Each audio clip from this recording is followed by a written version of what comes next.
everybody, and welcome to Full Metal Pod. I'm Jason, I'm Jimmy. and today we are going to be doing episode 28. But first, Jimmy, how was your past week?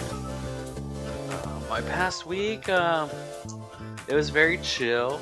I'm kind of moving some stuff around the house. I'm trying to move a bookcase into my room out of my living area, just because I have everything on my desk. I kind of want to move everything off my desk. So I know it's kind of boring, but moving a bookcase—that's the excitement that's in my life these days. I mean, it's better than having terrible stuff happen. My brain is my brain and body are about to just like fall apart because of all the stress around moving. But if I can just make it past this week, I'll be fine. Yeah, you're moving more than just a bookcase.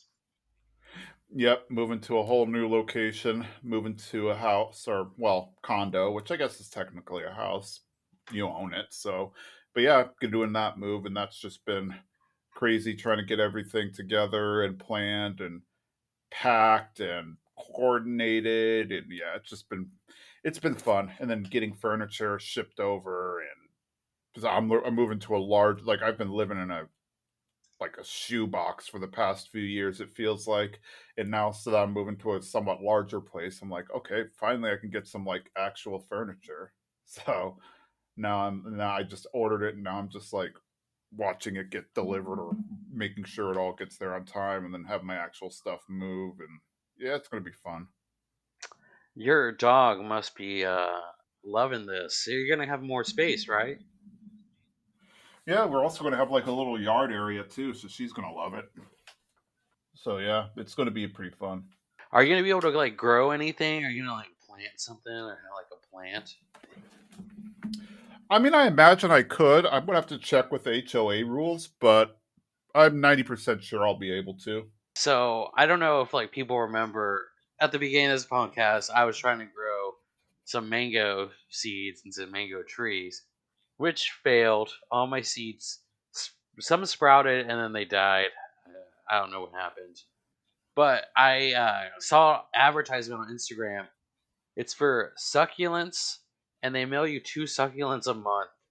So I've been getting some succulents in the mail, and I've just put them in one pot.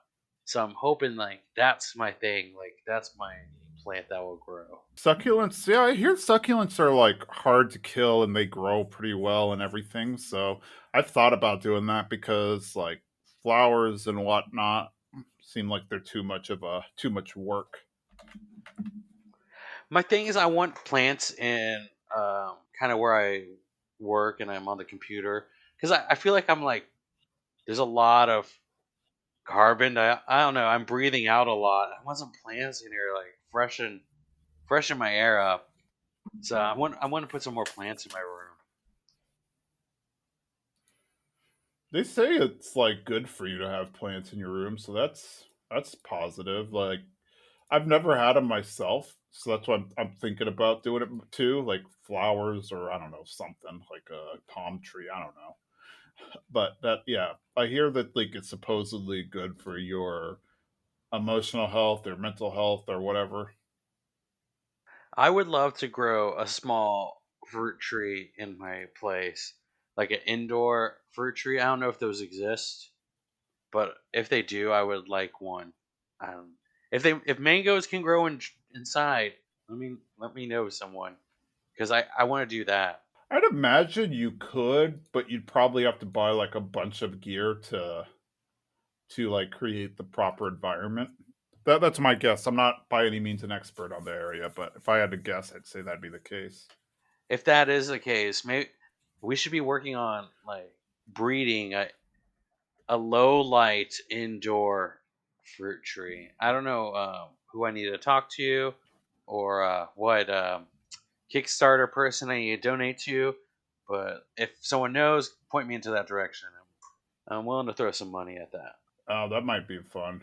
I'm sorry, I was just looking, trying to remember what I was watching this weekend. So, like, I was so busy on Friday that when like I was so busy on Friday and Saturday rather with like moving and meeting well, preparing to move and meeting vendors for like, packaging up stuff or uh, for painting my place and all that jazz and cleaning it up prior to move. That I was just like on Sunday, I was like, you know what, I just don't want to do anything, and so I was watching TV. And what I wound up watching, I guess I'm just like on this nostalgia binge, and I feel like all the streaming services know it. So like this time I was watching the PJs, which for those of you who don't remember, it was like it was like late 90s, early 2000s, clay animation, stop motion, I guess sitcom or adult animated series, made by Eddie Murphy. And it was like about, this community that lives in the projects in I so I always thought it was New York City, but I was reading something on Wikipedia that said it was actually modeled after Chicago. But yeah, it's a pretty fun show, but then it's also nice to like some of the jokes are definitely from that time period. So it's kind of funny to watch those jokes as well, or listen to the jokes because they'll be about like I'm trying to remember some of them right now, but it'll be like Mary J. Blige, or it'll be about OJ, or things that were like relevant in early 2000s that I think like if a kid who was born in say like 2002 started watching the show, they'd have no idea what was going on. I remember the PJs, and I love clay animation stuff, so that's kind of right up my alley. Was that a Fox show originally? I think so because there are some subtle jokes that I've noticed like on Fox shows and on PJs. Like or on other Fox shows. So like I remember distinctly in Futurama, there's an episode where they go to New York and they have to climb into the sewers to get there, and then when they get to the sewer and they lift it, the sewer like the manhole cover says the PJs on it, and that's kind of the intro to the PJs. Is that the manhole cover with Thurgood, the main character's head, rolls on top of the manhole, and there you go. And so that was kind of funny. But then in the PJs, I actually noticed, and it was one of those blink and you'll miss it kind of moments. But there's a episode where he's eating cereal and he pours milk on the cereal, and if you look on the carton of milk, there is a one of those missing persons thing, but it's Fry from Futurama, which being early 2000s would check out because that's when he would go missing. So they're kind of in the same universe. It seems like so then the whole like there's this whole Fox animated shared universe.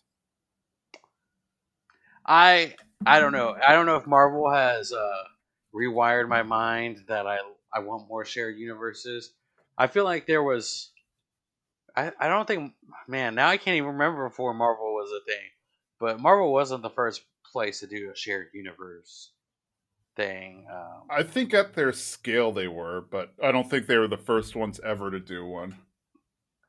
But well, I mean, even before then, like on TGI Friday, characters from one show would kind of visit the other show, and then That's you'd be true. like, they all lived in the same unit. Like this is the same world they're all living in, and I love that. Thinking like all my characters I'm watching on TV are kind of all cohabitating in the same place, and they could visit each other if they wanted. Yep. Well, technically, all Fox shows or all Fox animated shows are in the same universe because they all cross over at some point. So, like, there's an episode where King of the Hill characters show up in The Simpsons, but then there's also an episode where The Simpsons and Family Guy cross over. So, by extension, that means King of the Hill and Family Guy exist in the same universe. And yeah, so it keeps going on from there. And then oh, there was that old commercial from like the 90s. I don't know if you remember, but there was an animated show for Silver Surfer on Fox. I think they only ever got like a 12 episode run, but they had a animated series, and there's actually you can find it on YouTube. There's a Fox Kids commercial that shows Hank Hill talking to the Silver Surfer, and trying to convince him to run his surfboard on propane. So that technically means that Marvel and King of the Hill exist in the same universe. I would love a world where, man, where King of the Hill could just I don't know, would you want them to have powers, or are they like shield agents, kind of non-powered side people? I want them in there somehow. I don't know how yet. I don't know. Maybe they could be shield agents, or maybe he has powers. Maybe Hank is like Iron Man or something. You know, he gets trapped in a cave, but then he has to use a bunch of propane tanks to build a suit to escape. I'd watch that. I just know I want Peggy to somehow end up as like an alien translator, and her job is to translate alien language. But she'd be doing it terribly. Yes, just as good as she is at Spanish. Exactly. That would be perfect. Okay, I think we can. We maybe we could start a King of the Hill podcast one of these days, but I think today we should probably just go back to Full Metal Alchemist. Oh, sounds good. Since I watched 2 episodes of that show. Yes, me too. So, as I mentioned, this is episode 28, and we are going to be covering episode 53 and episode 54. Both episodes, it's like a two-parter. So, like, episode one, and then it's like, well, to be continued, and it goes to episode two. It's like you got to watch them together. You'll see exactly what I mean. It's a very Mustang heavy episode pair. So, episode 53 is Flame of Vengeance. First, I want to point out the new intro song. I don't know if I pointed out last week or not, but the new intro song, Rain, I love it. It's my second favorite. I still like Period by Chemistry, or it's Chemistry by Period. I keep forgetting them, but then, from season four, but this is like my second favorite, so it's great. We see the streets of Central, and people are kind of wondering what's happening, which, makes sense because military's all over, gunshots are being fired, yada, yada, yada. A man runs into a bar and tells them to turn to like the public access radio station. And the bartender does so, and Mrs. Bradley is being interviewed and talking about how the military tried to have her killed. And she confirms kind of everything that we've seen up to this point, that the soldiers came up and ordered them um, to kill her and Mustang's men, but spare Mustang, or and all that good stuff. Well, bad stuff. She mentions that her husband and Salim went to the east to spend some time with some of the military exercises, and maybe the military is now using his absence as an excuse to start a coup rather. Uh, they point out that Mustang and his team were the heroes, and essentially this broadcast we're seeing is being broadcast all over the country because we see like Rose in Lior is listening to it and whatnot. Then halfway through this kind of radio interview, Breda walks in and tells Mrs. Bradley about the train being destroyed and how the Führer is missing. So we see one of the generals, like the senior generals, call into the radio station. Not like on air, but he calls, I guess, the program director or whatnot and tells them to cut the broadcast. But apparently, the entire radio crew is in on it, and they pretend like they're being held hostage and that they've been overrun and they can't stop it and everything. But of course, they're playing along with everything, and they want the story to get out because it's the biggest scoop of the year. So we then have Maria Ross talk on the radio, and she talks a little bit about how Mustang, uh, he sensed that something was awry and that the military was up to no good, and decided to take action. He is essentially the hero, and then Denny hears Maria and recognizes it, so we see Denny a little bit, and apparently they're going to reconnect at some point. But ultimately, they're positioning it as Mustang is the hero and that the senior military are the villains. To kind of push this through, we see Ishvalan's kind of wandering around the city, and they're helping spread the story of the king being missing. Like they're saying, "Hey, yeah, we were just out into the eastern part of Amestris, and we saw we saw Bradley's train being destroyed and whatnot." And yeah, we just see everything getting spread, and it's being spread all over, and now like the country, like everybody in Central starting to question the leadership of the senior military. The Central soldiers are also having a hard time with the Briggs soldiers because apparently the Briggs soldiers have a tank. Now we go back to the fight underground where Mustang showed up. It's kind of funny because like all these monsters, the mannequins are still there, but the Mustang is just kind of chilling there and chatting and talking about how much they need him, and he's wondering like what these monsters are because they keep going despite being attacked, but they don't heal, so they can't really be homunculi, but they're created by Philosopher's Stone, obviously. And then he decides, okay, well, I'll help. And then he essentially just uses flame alchemy to burn all of them simultaneously into dust. Ed is a little shaken by it, but Mustang said it needed to be done. Mei Chang is being chased by Envy. In last ditch effort, she uses her alchemist history to destroy the ground below them, and they both wind up falling into the room where Ed and his team are. Scar is mad that Mei didn't return to Xing, but he kind of moves on because now they have bigger things to deal with, mainly Envy. Envy, of course, whining about all this. Envy then says that he plans on killing everybody. Mustang asks him about. Mustang asks Envy, like, "Oh, are you Envy?" And then Envy's like, "Oh, I'm surprised you've heard of me." Um, and from there, we see that Envy is, well, being kind of Envy, where he's playful, but he's also being uh, derogatory towards people, calling them stupid, all that stuff. Envy is also kind of shocked to see that Mustang is teamed up with Scar since, Mustang slaughtered all of Scar's people and Scar had been killing State Alchemist. Envy seems to want to be trying to like invoke them all to fight each other. Mustang is kind of tired of hearing Envy go off and just chat, so he just asks Envy point blank who killed Maes Hughes. Envy says that it was Maria Ross, but then Mustang says he knows that it wasn't Ross. So then Envy mocks him because I guess Envy doesn't realize that they didn't really kill Maria Ross, but Mustang threatens to burn Envy if he doesn't give him an answer. So then Envy admits that it was him. At first, Mustang doesn't believe it because, well, he thinks Envy is an idiot and is just way too dumb to get the drop on Maze.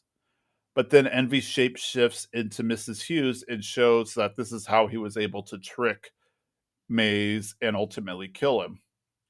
Mustang then gets angry that he confessed, but he's even more angry that he's boasting about killing it. So now Mustang is preparing to fight and kill Envy. Mustang tells everyone to stand down as he wants to be the one to take Envy down. Envy tries to block the guys from leaving, but Mustang burns him. Riza tells Ed to leave and head on to Father.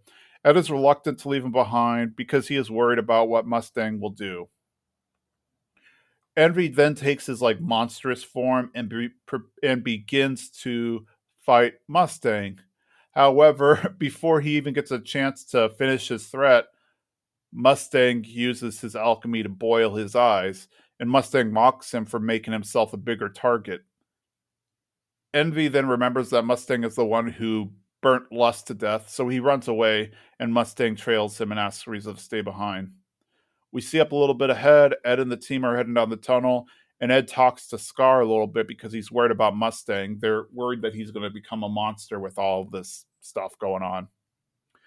As Mustang is pursuing Envy, Envy takes the form of Maes Hughes to try to, trick Mustang or make Mustang pause so that he could attack.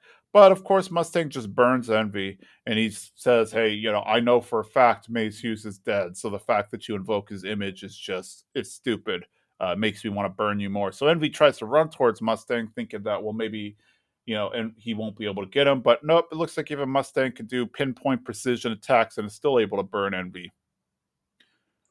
So Envy then realizes, he's having a hard time beating him. So all we can really do is run. So he runs away. Riza is hearing all the fighting take place, so she decides to follow and figure out what's happening. As Envy runs away, he notices that Riza is snooping around. So then we see Mustang wandering the tunnels, and Riza appears. Mustang's about to attack Riza. Riza's about to attack Mustang. They stop each other and realize, oh no, it's not. It's not a problem. We're good to go here. And Mustang asks Riza to follow him. The episode ends with Riza pointing a gun at Mustang's head. Okay, so yes, a lot happened. It looks like Mustang's finally getting their chance to uh to get revenge. What were your thoughts on this episode? There's so much that happened in this episode. So much we discovered. Well, I feel like we always knew that Envy was the one that killed Hughes, but I think the most important thing is that I enjoyed Mrs. Bradley kind of doing a podcast at the beginning of this episode. Yeah, yeah. Well, I guess a podcast in early Stream days, as you young people who are listening, it was called the radio back in those days. It was actually you listened through the air, and you had these little devices. Yeah, those were like early podcasts. But yeah, it was fun seeing her on there, and like everybody across the nation is tuning in, because that'd be like if the vice president, or not the vice president, if like the president's wife got on, it was talking about how, you know the Secretary of State or the president's cabinet was trying to form a coup or something. I mean, that's essentially what's happening here. I just love that you see her, she's talking, she's laying all this information down, she's giving everyone the info, and then you cut across, and then it's the host, and he's interviewing her, but he looks like a podcaster. He's got these glasses on, and he's got this headset on. He's kind of just like leaning in his chair. I enjoyed it. I was like, how interesting that she's doing this, and then we're gonna record a show about her talking in just a minute. Yeah, and it looks like she's completely in the dark about everything that is happening. I mean, we all know that she has no idea, and they even say so much in the episode that she has no idea that Salim's a homunculus and that Bradley is a homunculus. Um, so as far as I think she has no idea what the level of treachery in this country is. Now that she's figuring out that she was kind of expendable, and then on top of that, by them telling her that, oh, by the way, Mustangs, I'm not Mustangs, but Bradley's train blew up and we haven't found a body, only kind of confirms to her that, oh man, yeah, they are really trying to, somebody is really trying to take over this country. And then, yeah, it looks like they're trying to really hone in on this idea that it's the senior military and not Mustang, because from now everybody kind of thinks it's Mustang, since things are kind of peaceful, and then all of a sudden Mustang's men attacked. Yes, and I love kind of the big picture. Something like. I didn't even notice this. I don't know if we were supposed to, but how it's so well orchestrated. All of this that Mustang is now using their attack, and then the Central attacking them back, and the train being blown up as hey, Central is trying to overthrow. Like Bradley's been missing, even though Bradley's the enemy. No one knows that. So them bombing his train makes people question the government, which they're trying to overthrow. So it's all falling into perfect. Everything's falling into place perfectly for Mustang. Yeah, I think they also are trying their best to make sure, and this is just speculation, because it seems like they don't want people to know that Mustang is the bad guy, I guess you could say, or not Mustang's the bad guy, but that the Führer is the bad guy. I guess it's because my guess would be that if they did let people know that, then I guess it would make things difficult in the future in terms of them trying to, build up trust with the nation. Because if people are like, well, the Führer was a bad guy, why would another Führer be a bad guy? So make it look like the Führer himself died, and you know all the real enemies are the senior military, and make it easy for them to like change everything. I love it. It's like so big brain, Mustang kind of using all these things, and it's so well orchestrated. Even though a lot of this isn't going as planned, it's going as planned, but not like they blew up the train. I don't know. It's controlled chaos, and I love it. It is pretty awesome. I do like that they are working on getting all this done and figuring out how to get it all done, and like it's very strategic, like how everything just happened to play out. And then we hear Maria Ross on the radio, not say like, "Hey, this is Maria Ross, former uh, felon, burned alive, now alive escapee." She's just kind of giving this great speech about how we're fighting for freedom and we're on Mustang's side because he's fighting for us, and like she's giving this great speech, and Denny hears it. Her old partner, who thought she was dead for the longest time, and just him Mm-hmm. recognizing her voice is it's so amazing. It's like that moment, and you really see how great their friendship was. That this was burdening on him so much, and then kind of to get this relief that she is alive was great. Yeah, I agree because as far as he knows up to this point, she's dead. And now he knows that nope, she is alive and well, and you saw that little hope in him. And I hope this like kind of wins him over to the Mustang side. Like Mustang actually didn't kill her, so now he can kind of be on the Mustang team. Yeah, I think it will. I mean, it'll take us a while to find that out, but I think it will ultimately wind up winning him over once he realizes she isn't dead and it was all part of some larger plan. But so we got one friend finding out that his friend he thought was dead is alive. Then we get like the flip side of it with Mustang and Envy. And oh man, I do not. I was just as angry. The reveal of Envy killing Hughes, which I said like we all knew that because no one else shapeshifts really.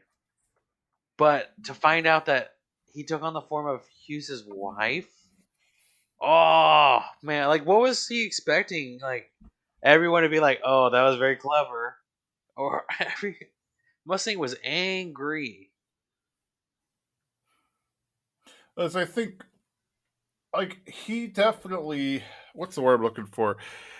Envy definitely looks down upon people and thinks he's superior.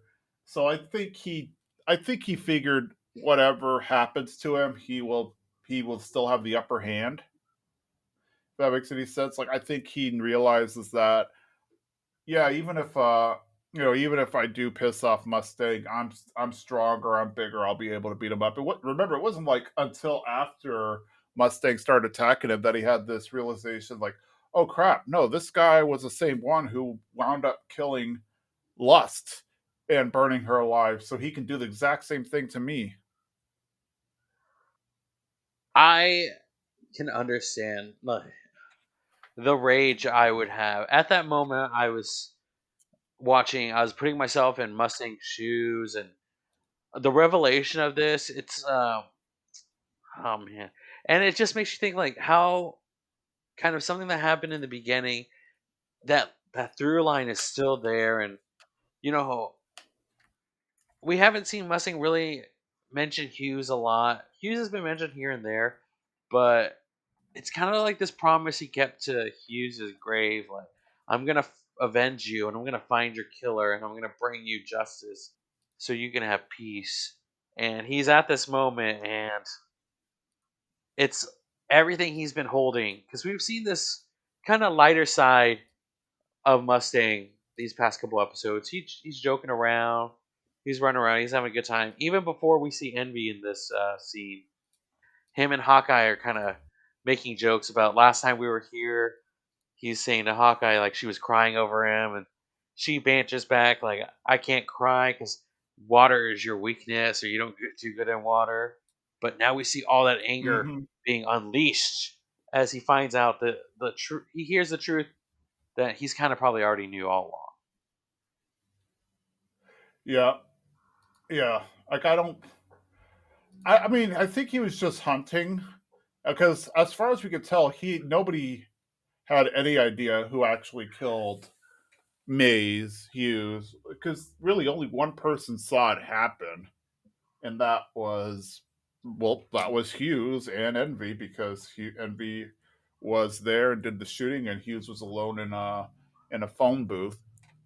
So nobody knows who did it, and we know Mustang's been trying to figure out because Mustang in an earlier episode asked the Fuhrer if he killed Hughes, and he said no. And then Mustang asked, "Well, who did?" And he said, "Well, I've already answered my question." So I think he figured the homunculi were probably behind it, so Envy would probably know. I don't think he knew that. I could be wrong, but I don't think he knew that Envy was the actual killer. Because remember, he was also in like disbelief when Envy said, "Yeah, it was me." Oh, Because really? he was like, "Well, how can such an idiot have killed my friend?" I feel like I don't know. In my perspective, I feel like he knew because I always assumed that he thought it was a Maria Ross person that got close to him to Hughes Right? because of the gun, and he even like says Envy, the shapeshifter or something along the lines of that, like someone who Yeah. can shape shift. I don't know, but he says something along those lines. So I assume I don't know if he knew all along, but I feel like he's connecting dots slowly, and it's getting to this moment. And just you can know a bad news, and then when you hear it out loud, it's just 100 times worse than it was gonna be. True. But at the same time, like I think it's possible. Like I'm not. I mean, I think he might have suspected it, but there's also like nobody actually saw Envy or Maria Ross shoot him. If I'm not mistaken, nobody actually saw it. They just had circumstantial evidence, like she couldn't be accounted for. The bullet they found was shot from her gun. Everything. So I think Mustang might have, you know, they I don't know that Mustang necessarily put together that it was a homunculus who killed Maes Hughes, but that it was somebody who was part of the senior military who did it, and they used Maria Ross as a scapegoat to make Mustang stop digging into it. I don't know. Maybe I'm just giving Mustang more credit than he deserves. Yes, it seemed like he didn't realize that it was true until Envy shapeshifted into Maes Hughes' wife, and then that made him realize, oh yeah, because if Maes Hughes, as much as Maes loved his wife, if he all of a sudden saw his wife standing in front of him holding a gun, it would have obviously it would have caused him to freeze, and that would have been the perfect opportunity for Envy to kill. Though, I mean, I think Envy could have killed him as anyone. Yeah, she really got the or he really got the jump on Hughes in that phone booth. I really think Envy is this sick person to do this. Just I feel like he really wanted because he brings it up of like I wanted he wanted I don't know how to word this, like the look on his face when he sees his wife doing that. He could have turned into Mustang. He could have turned into like anyone else close to Hughes, Ed, Al, and all these people who could have gotten close to Hughes without him kind of being worried. But he chose his Hughes's wife, which I just feel like all that it's a lot of betrayal going on. To it, yeah, I think that, but I also think it's a tactic that he uses that he tries to turn into somebody that you really like to prevent you from attacking them. Because remember when he fights, so even in this episode, when he fights Mustang, he turns into Maes Hughes, and he originally thinks that, oh, if I'm Maes Hughes, surely he's not going to attack me because he's going to see me and think it's Maes and not want to hurt me, and then that'll be the perfect time for me to attack. And then a few episodes, well, not a few, but many episodes earlier, when Ling was fighting, against Envy and kind of got the drop on him. Envy transformed into Lawn Fawn, and that caused Ling to kind of just stop in his tracks and give Envy the opportunity to attack. So it seems like it's just Envy's MO to like screw with people when he feels threatened is that he transforms into somebody because he thinks if you get transformed into somebody that you care about or whatnot, his hope is that it will cause you to stop in your tracks. I don't know. I still feel like Hughes was such in a small space, as a very enclosed space, and he just learned about the homunculi like that episode because he's just put everything together and Yeah, he just got attacked by Lust.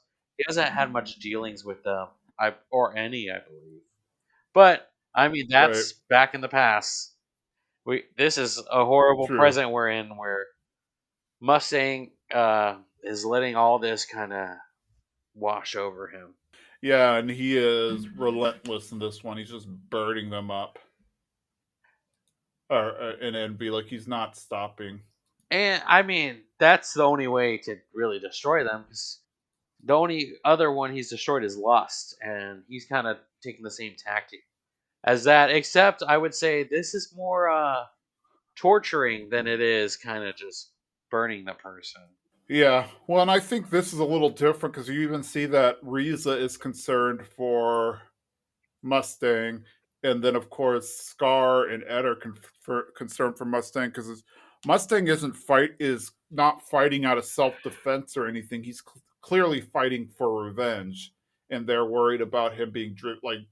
It sounds like they're being worried about him being driven by hate instead of like by doing good. Because of course, since Ishval, Mustang's big thing was about protecting people and whatnot. So if he's just killing Envy out of revenge, then that's him going kind of against his beliefs.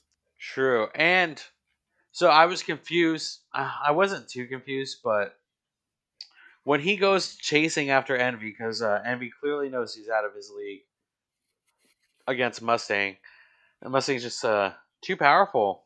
You know, he's gonna keep burning him. So Envy runs into the tunnel, and Mustang says to Hawkeye, "Hey, you wait here. I'm taking care of this." And in my mind, I'm like, "Oh, you know, it's because he wants all this. He wants to avenge on his own. And like, this is his mission that he needs to complete, or his journey." And then we get the end of this episode with Riza, him finding Riza, almost burning her. But luckily, he has great control. And then they're walking. He's like, "You can help me." And then she points the gun at him. And then I'm like, "Oh my gosh."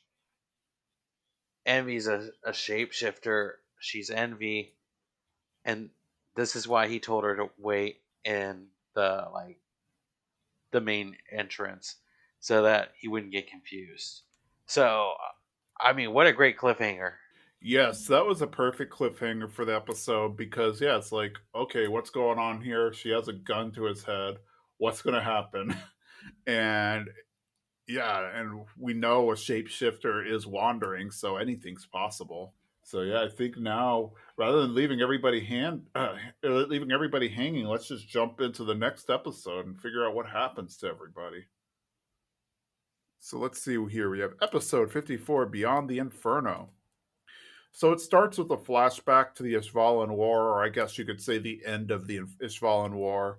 Riza is present, and so is Mustang, and Mustang approaches Riza. Riza is making a grave. She's making it for an Ishvalan child. Though the war is over, Riza says this war will be in her nightmares forever. She thought she was going to join the military to be an agent of change and cause good things to happen, but in reality, she made things worse by being a soldier and participating in this genocide. And she's mad that Mustang was part of it because, you know, she trusted him with the secrets of flame alchemy and he used it to burn his Ishvalans alive. She asked Mustang to burn her back because she has the I guess the transmutation circle for flame alchemy tattooed on her back that her father did.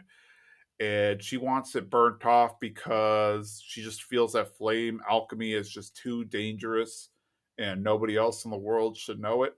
Mustang obviously does not want to do it, but he reluctantly agrees to do so. And then we kind of fast forward to where the episode left off. Uh, Riza says that when it is just them, Mustang calls her Riza. So then Mustang, well, it's revealed that Mustang was actually Envy, and she proceeds to shoot Envy. Envy even's like, "Oh, I didn't even realize you guys were that close." And then Riza's like, "I lied," and she keeps shooting.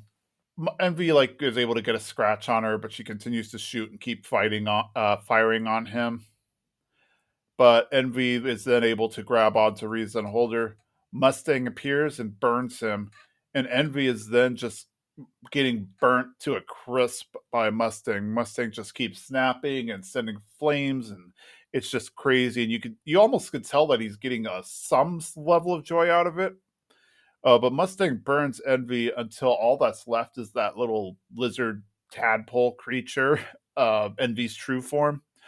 Mustang points out that envy means jealousy, and jealousy is ugly, so that's why Envy looks ugly in his true form. And Mustang steps on Envy and is about to burn him, and this presumably would finish him off.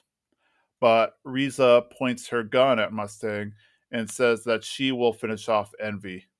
Mustang is not is really not happy about this, and they argue a bit. Then Ed arrives. He uses his alchemy to free Envy, and it kind of flings Envy out in the air, and then Ed catches him and holds on to him. Mustang asks Ed to give him Envy, and Ed refuses to give, well, it refuses to give Mustang Envy. Mustang threatens to burn Edward if he doesn't give him Envy.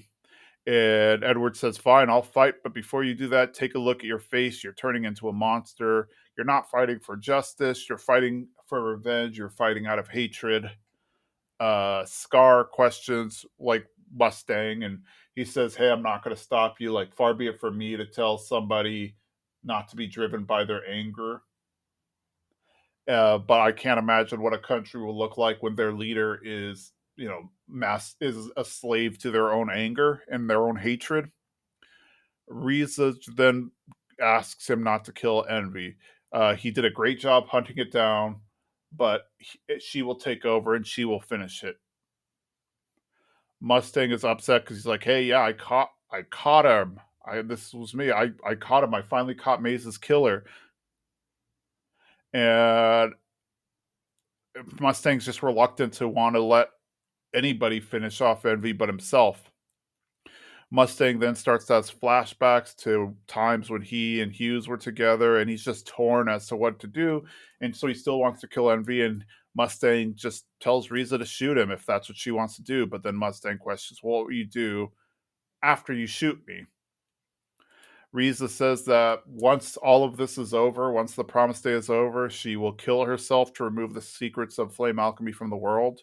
Mustang then releases his flame into an empty tunnel, hurting absolutely no one, except for maybe Dust. He refuses to lose Riza. He refuses to let her die. Mustang is then like kind of gets clear headed. He realizes that he's been scolded by a child, lectured by his former enemy, and he's upset a person that matters the most to him, and he begs for her forgiveness. Envy then manages to show a little bit of his true self. He is mad that nobody is fighting. He is mad that they are all like, goody goody now, and they've had a heart sharing moment and all that stuff. And he's trying to instigate them all to fight again. He's trying to remind Ed that Scar killed the Rock Bells and also killed Nina. Trying to remind Scar that Hawkeye and Mustang killed Ishvalans left and right, and reminding Mustang and Hawkeye that Scar was also a killer. He's trying to get them all to fight, and he's like, "There's no perfect time than now to fight each other.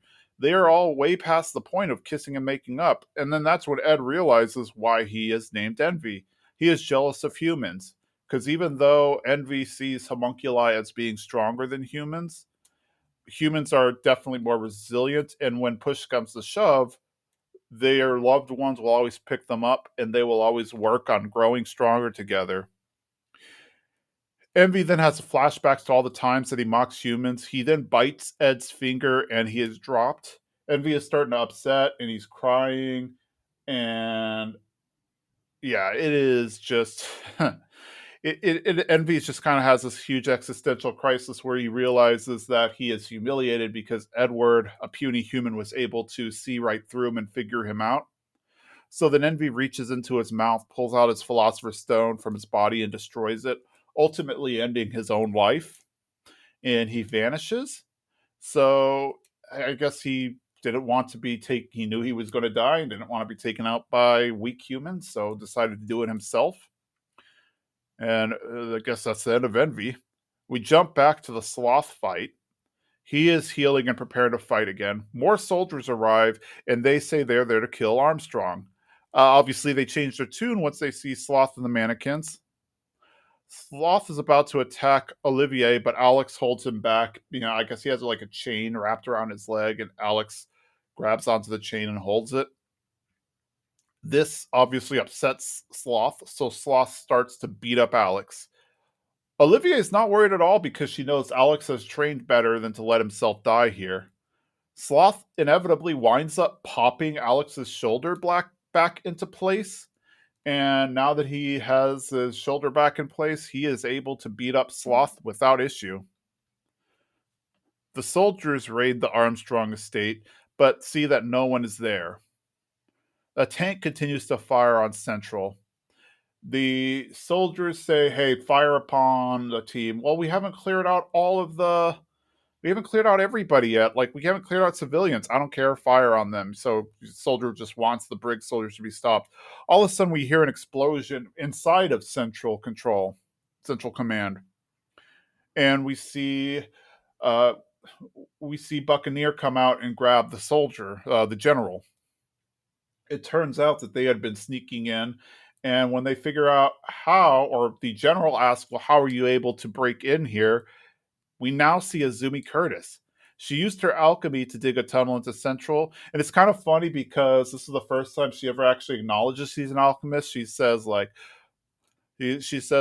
"Normally I say I'm a housewife, but today I'm going to say I'm an alchemist." The credits start to play, and we see Hohenheim walking through the tunnels, and he approaches father's throne. I think this is probably the first time they've seen each other in 400 years since the Xerxes incident. I guess they also have resentment towards each other because Hohenheim mentions that he is still just the dwarf in the flask, and then Father mentions that he is still Slave 23, and so the episode ends on a cliffhanger. What's going to happen to Hohenheim and Father? I guess we'll find out next episode, but let's talk about this episode first. It was it was a lot. Like this whole I found it I don't know. You kind of watch shows and you get really invested in them, and then you see your characters grow, and it just sometimes it hits you. And this episode hit me. It's like all when Envy's giving this big speech about how can you guys work together. Scar, you were trying to kill them, and they killed your people, and then Scar killed everyone. And how Envy's like, how can you all be fine with each other? And it's just this point where it's them ending this cycle of kind of this revenge cycle and this hatred cycle where it is never ending. Someone told us to Scar and maybe a few seasons ago that just like he's in a cycle, like he's just bringing more hate to these people who are going to hate him, and then it just goes and it's endless, and it feels like finally our characters are letting go and just kind of releasing this pain that they have and they're holding on to, and it just just feels good to see characters that you care about being able to kind of accept what's happened to them and want to move forward. Yeah, I think that was probably the best takeaway of the episode. The whole realization Mustang has, about how he's being driven by anger, and really, like I guess it would be a.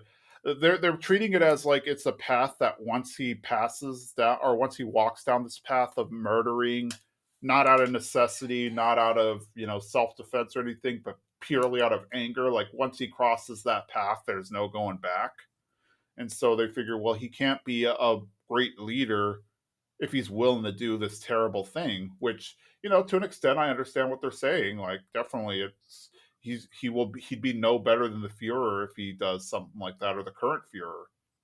And so, yeah, you have like these three people who are trying to convince him not to kill Envy, not necessarily let him live. Like even Riza says, hey, I'll finish him off for you. They just don't want Mustang to do it because Mustang is being driven by anger and rage, not necessity or anything positive. And it's interesting seeing all our characters realize this in one person. You know, we got Scar, we got Ed, we got Hawkeye, and they all realize that if Mustang crosses this line, he's never going to come back. If he lets this full hatred take over him, then there's no turning back. And in a sense, it's them kind of realizing that in themselves and coming to terms with that in themselves, that they also need to let go of this.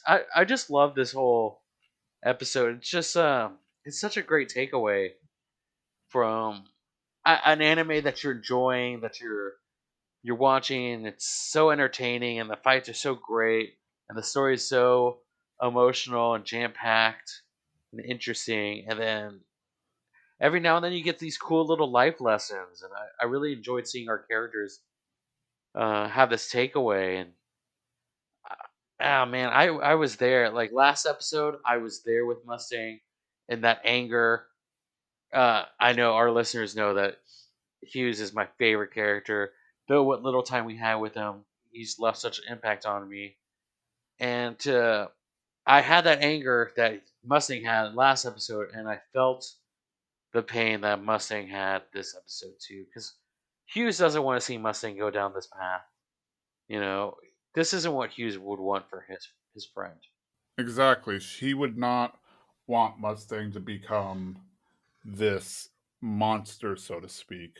And then to see him kind of relent once he realized that Riza was going to kill herself, if after all of this, uh, not even because like out of grief over having to kill Mustang, but over just the fact that she wants to rid the world of flame alchemy, seeing how destructive it is and how it even turned a person that she respected into a monster.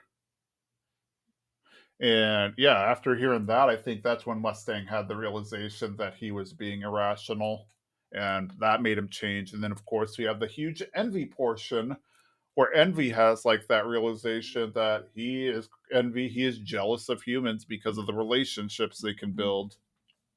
I was, I mean, Emmy is not a person, so I don't feel too much sadness for Envy. I was a little relieved that Envy decided to take his own life, because I there was a point where you're watching this, you're like, Envy's making this speech about humans and how he doesn't like humans, and then it slowly kind of morphs into like, humans are unpredictable, and this part where he is envious of humans, and in my mind I'm like, oh please, please do not be a turning point for Envy, and he becomes a part of our team. Because I he some characters you can kind of forgive, but s- some characters you cannot forgive at all, and Envy I cannot forgive. Yeah, and I think he was already on his last legs too, because even when he escaped, and Ed was upset, Scar's like he's not going to live for much longer, because I think even Envy realized that this was it for him, and he didn't. Yeah, I think he didn't want them to have the satisfaction of having killed him, so he ended his own life, kind of thing. And there was a Mm. point where I was like, is he going to give them the Philosopher's Stone? I mean, it's barely. It's like almost out of juice, but it did feel like he was gonna hand it to him. So I thought that maybe that was kind of a moment where he's like, "I've done so much wrong. Maybe I could be redeemed." But no, he did take like Mustang said, he took the coward's way out. Yep, he did. Uh, but I guess that's like compared to the way some of the others have died up to this point. The other homunculi, that's in a way, I guess, one of the sadder ones. Because let's see, we had Lust who was burnt to death, and that one was like you might think, oh well, nobody had a problem with him burning Lust to death, but I think that was out of self defense because Lust had already tried to kill Mustang, tried to kill Havoc, and was about to kill Al and Riza. So he did away with her out of self defense. But yeah, so she burned to death. Gluttony was consumed, which I guess was kind of sad as well. And then who else has we lost up to this point? Maybe that was it. Or yeah, I think that's all we've lost now. Correct me if I'm wrong. Though of course now we lose Envy, who unfortunately I guess gets destroys his own stone. Yeah, I mean, we lost Greed number one, who got reabsorbed, but we got Greed number two now. So, That's true. Yeah, technically he didn't die the first greed. man, it's just oh man, it's really like most of my notes are. I have very few notes for this episode because most of it is that takeaway of the Mustang fight, and it's so good. I feel like I say this every now and then, like this is my favorite episode, but this episode's definitely moved up like in the top rankings of episodes that I probably would rewatch without going through the whole series again. This is probably an episode that I could just watch and be like, this is such a great episode. I agree. It was definitely one of the better episodes that they've had so far.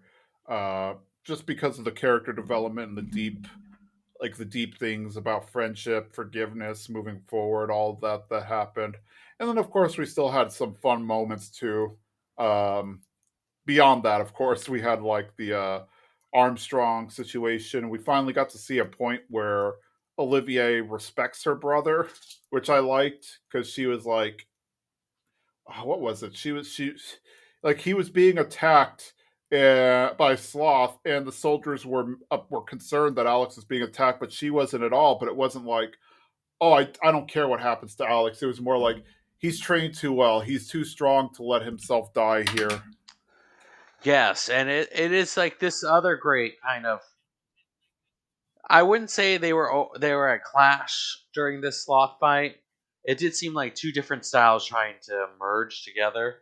Like she's oil and he's water, and their styles are they're trying to accomplish the same goal, but they're just not merging right. But this moment feels like everything's just coming out perfectly in this fight.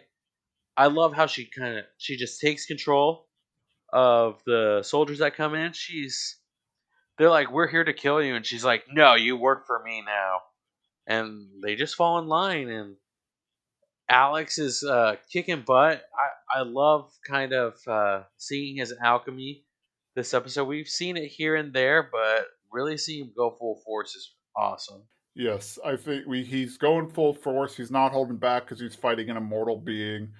And then, of course, he's at a disadvantage for a while, but then he winds up being fine because Sloth just keeps hitting him, and then I guess the last hit winds up pushing his shoulder back into place, and yeah. And then seeing him kind of make those like pillars and going through Sloth. Uh, I don't think he knows how to kill Sloth, or in his mind, he's not really got a plan how to kill Sloth because Sloth just kind of keeps regenerating himself. But he knows how to slow him down, so that's what he's doing. And it's great seeing this plan come together. And then we cut away to the Armstrong house, which is like a military kind of off base that they've set up for this invasion plan. Yes, they did. They like, hey, we're gonna go ahead and create a build a tank and whatnot in the is in the basement of this castle or this manor, and that's what's. Then now we're going to have this whole military or this whole battalion ready to go and fight. And then we get like the end of this episode. This episode is so emotional and so kind of not gut wrenching, but like you get those warm feelings in your heart seeing all your characters develop and grow into better people. And then we end this episode with a great character coming back who I missed for a while. Azumi is back in the picture, and she's like, I'm not.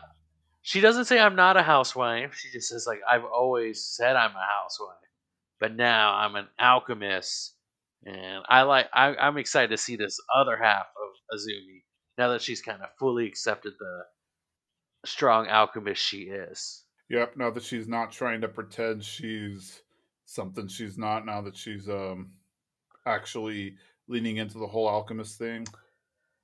Though I am a little worried for her because it just seems like another piece of Father's plan is where he needs it to be. Because Azumi is another person who's seen the truth, and now she's in Central. Like all of these people who've seen the truth are kind of in the same city, in the same area, so it's a little concerning. Yes, it is. It's almost as if it was meant to happen or something. It's just I don't know. It's concerning, but I think they will. I mean, I think everything will work out, or at least that's the hope. But at the same time, it's like, oh no, what is going to happen to everybody? I am very. I say this all the time. I'm very excited to see what's coming up, and I'm every episode. I'm like, is this the episode that everyone's gonna come together? Everyone's kind of just in the same city. We have Al and oh man, who else is with him? Uh, Marco and Yoki, and now I can't remember the other Chimera's name that's with them. Oh, Heinkel, Uh, and yeah, they're all on their way, and it just everyone seems to kind of be so close to joining up. It's like you want this Avengers Endgame moment. It's exciting because all the people are kind of near each other, and you're like, oh, it's any minute now. They're all gonna get together. So I'm really excited for them all to get together. I agree. I really want to see like obviously as time progresses, they're going to get closer together, or they're going to time um like what's the word I'm looking for? They're at some point they're all going to wind up in the same room. Like you could tell that it's setting that up. And it's just a matter of when is that going to happen? I mean, we're in the final season now. There's what 11 something like that episodes left, 10 or 11 episodes left. So obviously they're going to all team up at some point, but you know, it's yeah, it is that build up where we're getting closer and closer and it's like, come on everybody, just get in the same room so we can get that Avengers Endgame team up type moment. Yeah, it's just I'm excited. Oh yeah, I'm so excited for the next couple episodes, and let's see where it takes us. Indeed. Do you have anything else? No, I feel like I've used up all my emotions this episode.